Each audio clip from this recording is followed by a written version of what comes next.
Dreaming neurons. Dreaming neurons අපේ ඔබගේ මානසික බැඳීම් වල වටිනාකම හොඳටම දන්න. ඒ නිසා තමයි ඔබ මොනෑම් හෝ ප්‍රශ්නකින් ඉන්නවා නම් අපි ඒ සඳහා විසඳුම් අරගෙන එන්නේ. අද අපි කතා කරන්නේ ස්වයං වින්දනය ගැන. ඔබ කල්පනා කරනවා ඇති ඇයි මේ වගේ මාතෘකාවක් ගැන එන්නේ? සමාජයේ මේ තරම් හැංගිච්ච මාතෘකාවක් ඇයි අපි කතා කරන්නේ කියලා. ඔබ දන්නවද? විශ්වවිද්‍යාල ශිෂ්‍ය ශිෂ්‍යාවන් සහ සාමාන්‍ය පෙළ උසස් පෙළ කියන්නේ නව යෞවන වියේ පසුවන තරුණ තරුණියන්ට යෞවනයන් මේ මාතෘකාව ලොකු පීඩාකාරී මාතෘකාවක් වෙලා තියෙනවා ඔබ දන්නවා. ඒ නිසා තමයි මේ මාතෘකාව හරහා ඔබට තියෙන මානසික ගැටලු විසඳ ගන්න අපි කතා කරන්නේ. සමහර විට මේ වන විටත් ඔබ ස්වයං වින්දනය ආශ්‍රිත මොනෑම් හෝ ගැටලුවකින් පීඩාව විඳිනවා ඇති.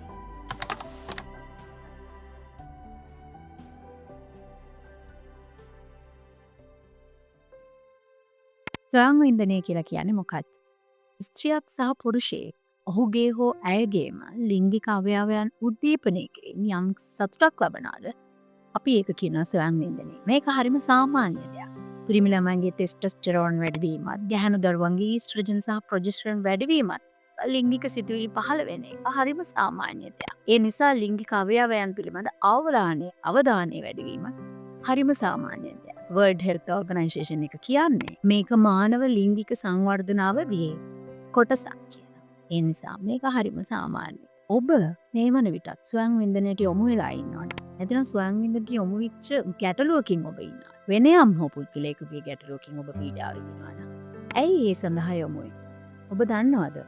වෙලාවකට හුදකලාවෙන් හෝ කම්මැලිකමෙන් හෝ තනිකමින් ඔබ ඉන්නවා නම් ඔබ ස්වයං වින්දනයට යොමු වෙනවා. හරිම සාමාන්‍යයි. ඇතැම් වෙලාවට දෙමාපියන් සහ තමන්ගේ සමීපතයන් ඔබගෙන් දුරස් වෙලා ඉන්නවා නම් ඒ නිසාත් ඔබ ස්වයං වින්දනයට යොමු වෙන්න පුළුවන්. ඒ වගේම ඔබ මානසික අසාර්ථකභාවයකින් මානසික ව්‍යාකූලතාවයකින් ඔබ ඉන්නවා නම් ඒත් ස්වයං වින්දනයට යොමු වෙන එක හරිම සාමාන්‍යයි. ඔබ තාක්ෂණයේ හරහා සොයන්නේ ලිංගිකත්වය ආශ්‍රිත දෘශ්‍යමාන වෙන දේවල්. තොරතුරු නම් ඒ කුතුහලයෙන් නම් ඔබ සිටින්නේ. ලිංගික සිතුවිලි පහළ වීමට ඇති කැමැත්ත නිසා ඔබ ස්වයං වින්දනයට යොමු වෙනවා. ස්වයං වින්දනයේදී කිව යුතු වැදගත්ම දෙයක් තියෙනවා. දැනට සමාජයේ මුල් බැසගෙන තියෙනවා. සමහරට ඔබත් මේ වෙනකොට පිළිපදිනවා ඇති. ස්වයං වින්දනය නිසා මොළය නරක් වෙනවා, ශරීරය දුර්වල වෙනවා, වයස වැඩියෙන් පේනවා, ලිංගික අක්‍රමිකතාවයන් නැති වෙනවා.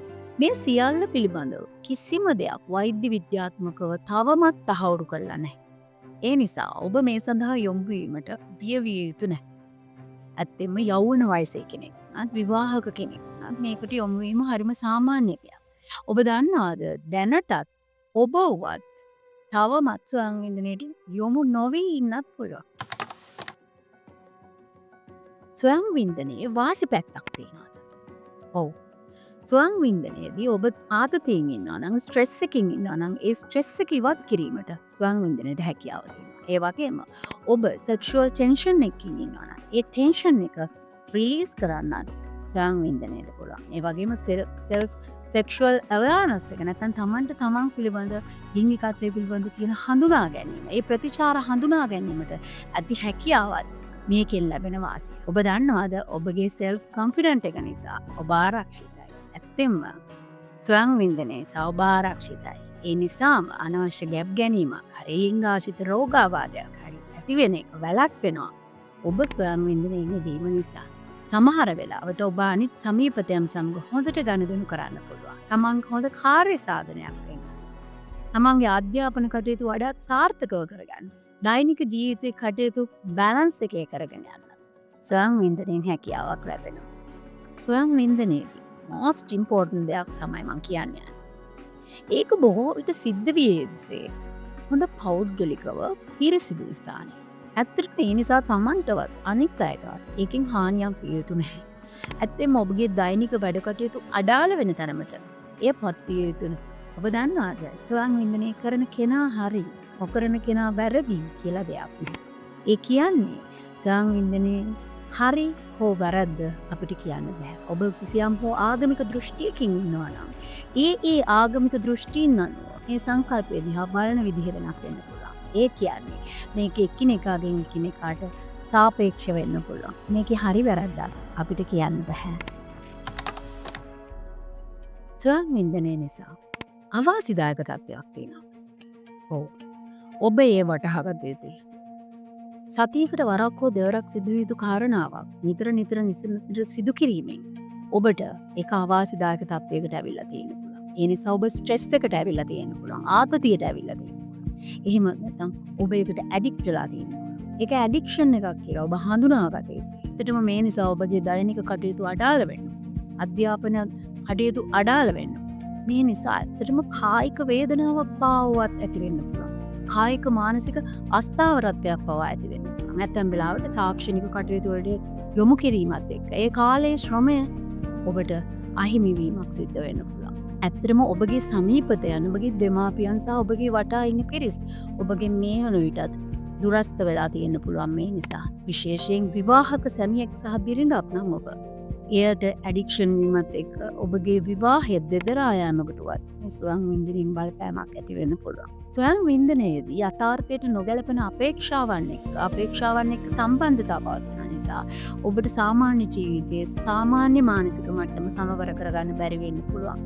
ඒ නිසාම ඔබගේ කායික මානසික සමාජීය සුවතාවය ස්වයං වින්දනය නිසා මේ වන විටත් අහිමි වෙලා තියෙන්න පුළුවන්. ඇමරිකන් සයිකොලොජිකල් ඇසෝසියේෂන් එක කියනවා ඔබ නිතර සිදු කරන ලිංගික හැසිරීමට හේතුව ඔබගේ හැඟීම් පාලනයේ දුර්වලතාවයක් නිසා. ඒ කියන්නේ ඔබ දැනටමත් ස්ට්‍රෙස් එකේ ඉන්නේ. ඒ නිසා ඔබ හඳුනාගත යුතුයි ඔබගේ හැසිරීම් සිදුවන්නේ හොඳ හැඟීම් පාලනයකින්ද කියන එක. ස්වයං වින්දනය නිසා මේ වන විටත් ඔබ පීඩා විඳින පුද්ගලයෙක් නම් මේකෙන් බේරෙන්නේ කොහොමද? මේකෙන් මිදෙන්නේ කොහොමද? මේකට විකල්ප මාර්ගයකට අපිට යොමු වෙන්න පුළුවන්. ඔව්. සැබවින්ම ඔබ මේකට ඇබ්බැහිවීමකට ලක් වෙලා තියෙනවා නම්.